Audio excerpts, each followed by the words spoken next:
Pria menuangkan air ke gurun. Tiba-tiba dia tertarik oleh semburan cahaya. Dia mendorong pasir itu dengan tangannya. Di dalamnya ada balok emas besar. Dia berbalik untuk melihat pengemudi yang memperbaiki mobil. Ragu-ragu, atau hubungi dia. Dikatakan bahwa emas asli tidak takut api. Sopir mengeluarkan korek api. Benda ini tidak berubah warna. Ini benar-benar sepotong emas. Jadi mereka langsung menggali. Anehnya, emas di tanah hanyalah puncak gunung es. Keduanya tidak bisa menggali. Coba pindahkan sepotong. Tapi emas tidak bergerak. Sopir itu melompat marah. Peluang untuk menjadi kaya ada di kaki Anda. Karena tenaga manusia tidak cukup. Kemudian mengemudi. Tapi ban itu jauh di dalam tali dan talinya putus. Emas tetap tidak bergerak. Mereka tanpa lelah mulai menggali. Tidak ada kemajuan sampai gelap. Itu tidak terlihat seperti sepotong emas. Tapi tambang emas. Tidak ada cara untuk menggali seperti ini. Usulan pengemudi. Biarkan pria itu pergi ke kota dan mendapatkan ekskavator. Dia tinggal di belakang untuk menjaga emas. Dibutuhkan 4 atau 5 hari untuk bolak-balik. Pengemudi dilampirkan secara khusus. Pastikan untuk menyusun alasan bagus untuk menyewa ekskavator. Tapi pria berpikir, pengemudinya akrab dengan kota. Pengemudi harus pergi.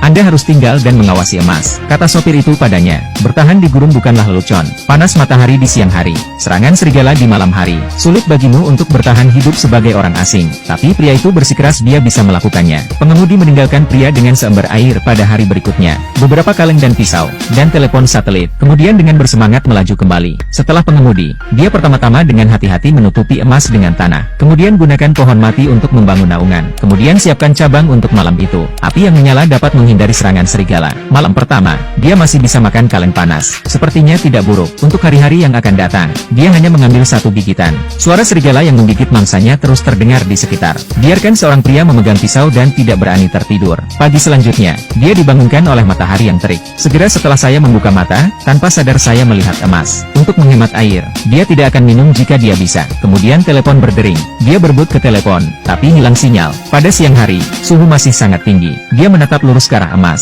Itulah satu-satunya keyakinan yang mendukungnya. Cuaca burung tidak dapat diprediksi. Angin bertiup hanya dalam beberapa menit. Dia mulai mengumpulkan cabang lagi. Tapi lingkungan telah terbakar. Dia hanya bisa pergi lebih jauh untuk mengumpulkan. Pada saat ini, dia memperhatikan sesuatu di kejauhan. Sebelum pergi, dia menutupi emas dengan batu. Kemudian perlahan naik ke atas bukit. Puing-puing pesawat terbang.